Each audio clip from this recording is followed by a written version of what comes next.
What's up, Taiwan? I'm Jaime Ocon with news from here in Taiwan and around the world. Typhoon Gaemi has killed at least 3 people in Taiwan and continues to bring flooding and destruction across the country. The eye of the storm passed over Taiwan early Thursday morning and is fast approaching southeast China. Taiwan's east coast took the brunt of that storm. The typhoon has forced the military to cancel its largest annual defense drills to focus on relief efforts. We'll be live from the east and west coast of Taiwan, but first, here's Tiffany Wong with the latest damage caused by the biggest storm to hit Taiwan in 8 years. Knocking down trees, tearing down billboards, and flooding roads, Typhoon Gaemi brought destruction across the country as it made landfall overnight. The storm left Taiwan's northwest coast on Thursday morning, but left 3 people dead in its wake, 2 of them killed by storm debris. Chilling footage shows strong winds tearing off the roof of a building in Hualien on Taiwan's east coast. The roof crashed down, sending part of the building's wall onto a car waiting at a red light on the street below, killing a woman in the back seat. Her son, who was sitting next to her, is in intensive care. The storm also caused flooding across the country, including in parts of Ilan on the northeast coast, with floodwaters rising to 2 meters deep in some areas.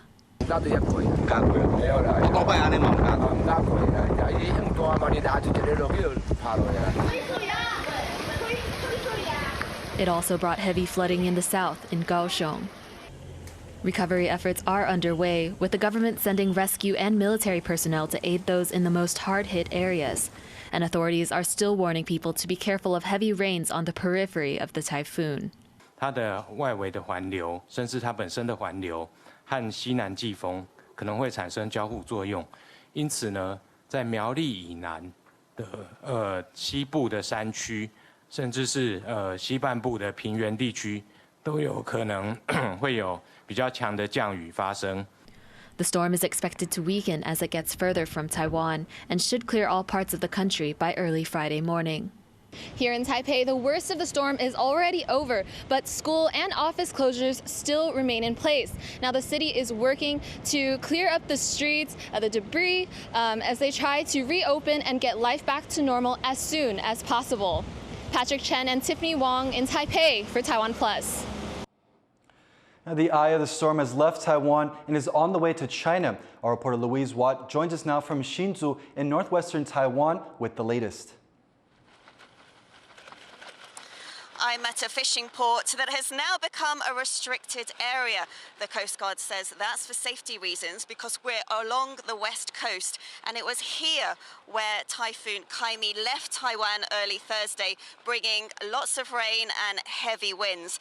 And it's still having an impact across Taiwan, particularly in mountainous areas in the center and the south of the country. Some of those areas saw more than a meter of rainfall. And the winds knocked down trees and power lines. Actually, more than 500,000 households across Taiwan lost power, although most of those are back online, according to the main power company here. But the typhoon is still making its presence felt because all schools and offices have been closed across Taiwan on Thursday. Apart from actually Taiwan's chip giant, TSMC, which is just a 20-minute drive away from here. It says that operations are continuing normally. But as you can see, today's not a great day for planes to be in the sky, and flights have been cancelled for a second day in a row. 185 international flights have been cancelled and all domestic flights, so that's about another 200 flights. And trains are not running at the moment. They will be starting up again gradually from Thursday afternoon. So even though the typhoon has left Taiwan, the Weather Administration is warning people that it still poses a threat, and it's reminding people not to go to mountain areas because of the risk of landslides and falling rocks. Thank you, Louise. We're going to head over now to the East Coast, where hundreds of people have had to leave their homes. Our reporter Rick Cloud is joining us live from an evacuation center. So this township office in Suao in eastern Taiwan is doubling as both an evacuation center and also a center for relief efforts for the surrounding region. You can see the military are gathering here. They've been called off large-scale military annual drills called Hangguang to help with rescue and relief efforts in the surrounding region. Where we are, we're just a few kilometers from where Typhoon Gaemi hit on Thursday morning. So here's experienced some of the most extreme weather, the big winds, a lot of rain, big waves, and there's been at least 20 people who have spent the night here at the township office because it's not safe for them to stay at home. Earlier we spoke to the township mayor and he told us a bit about what they're doing here. 我们目前在公所收容的人数总共有24位，其中有1位因为今天早上因为工作的关系，他就先行离开了。那这些民众都是住在苏澳就比较接近山区的地方。 So taking a direct hit from the typhoon means Ilan County here has been one of the worst affected in the country. There's been at least 400 people have been displaced, and they're now staying in centres like this, about 20 of them across the county. And 20,000 homes lost power over the last few hours. Most of that has now been restored. There's also been closure of roads in the mountains. The officials here, authorities, are worried about landslides due to heavy rain, particularly after that big earthquake earlier in the year, which has made the mountains even more dangerous. Now, the locals that we've been speaking to here are obviously also worried about their finances, about the local economy. The torrential rain has flooded fields and damaged agriculture. And of course, with the sea conditions, huge waves, fishing vessels which populate the ports around here have had to stay in port and can't go out to fish. Taiwan is no stranger to big typhoons, but this one has been larger than most. And although it is now moving away from this area, it's heading west away from here. But officials here are saying it's no time for complacency. They're urging people to remain diligent. The schools are shut, offices are shut, the trains aren't running, and the word from officials here is to stay indoors and stay out of harm's way. Thanks, Rick. We'll be keeping an eye on relief efforts throughout the day. Now, it's not just Taiwan that's dealing with the storm. At least 13 people in the Philippines have been killed after Typhoon Gaemi worsened seasonal rains.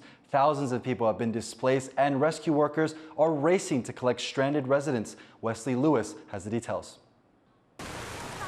Streets in Manila turned into rivers as Typhoon Gaemi, known locally as Typhoon Karina, passed through the region. Although the storm did not make rainfall in the Philippines, it intensified seasonal monsoon rains, causing flooding and landslides. Residents are now dealing with the aftermath. Yung epekto nito sa mga residente, trauma, yung takot, yung pangamba, yung worry, lalo na pataas yung tubig ngayong oras na to. The Philippines government says at least 13 people have died and hundreds of thousands have been displaced. Rescue workers rushed to save trapped residents, wading through waist-deep waters on foot or on small boats. Community leaders say they need more support. Malala po ang sitwasyon natin ngayon. Nangangailangan po tayo ng matinding atensyon at tulong dito sa atin. Ang baha po ay lagpas na po sa second floor ng mga kani-kanilang mga bahay, especially to those area near the river.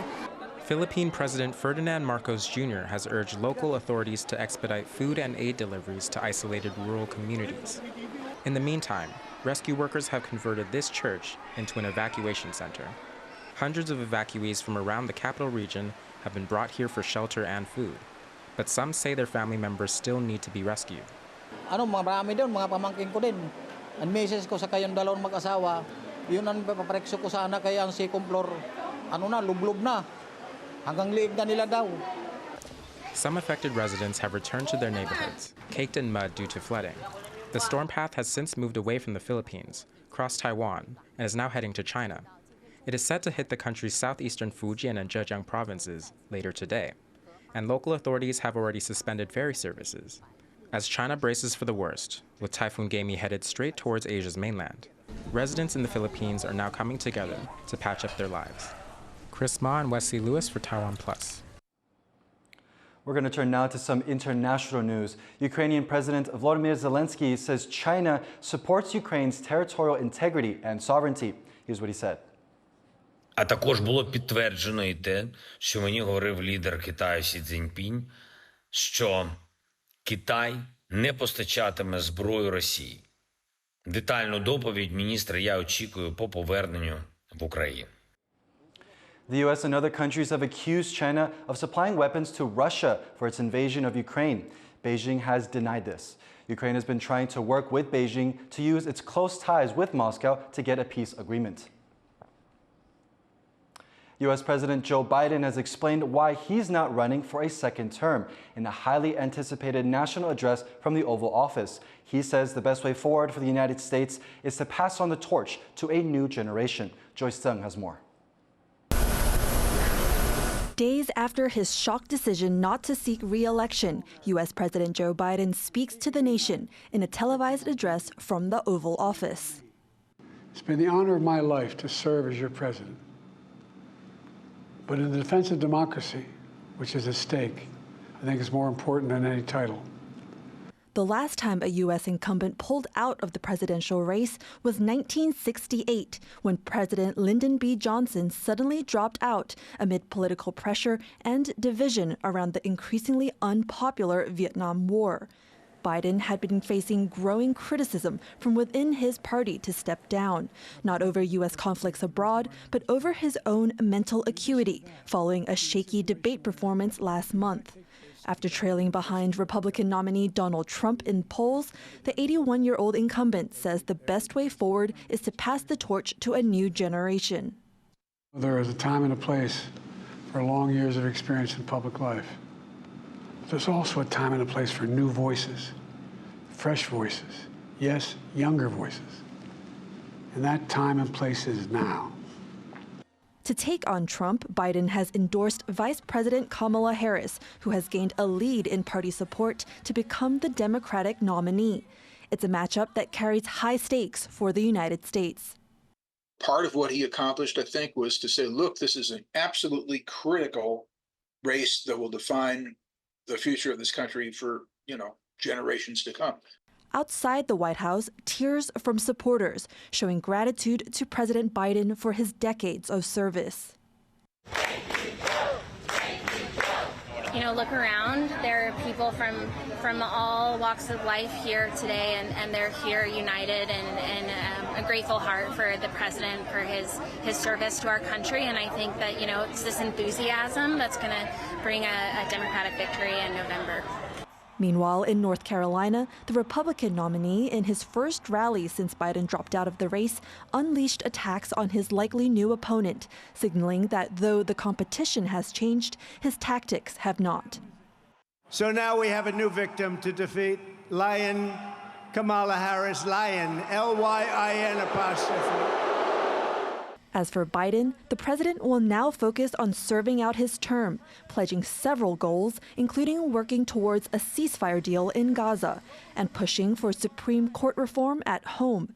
He's determined to show that though his race for the White House may be over, his commitment to serve is far from done. Andy Xue and Joyce Tseng for TaiwanPlus. Over in Australia, the world's largest platypus conservation center is welcoming its first 4 residents. The Platypus Rescue HQ in New South Wales was built to preserve and study the little understood species. Researchers are aiming to learn more about the platypus's reproductive biology to eventually breed and release new members back into the wild. The animals are currently threatened by habitat loss due to climate change and extreme weather like wildfires and droughts. We need to be able to rescue these platypus in an emergency situation, such as fire, drought or flood, but we also need to learn about the platypus. We don't know anything about their reproductive biology or how they respond to climate change. Thank you for watching What's Up Taiwan. For more on the latest on Typhoon Gaemi, stay tuned to TaiwanPlus and follow us on social media. I'm Jaime Ocon. Take care and stay safe.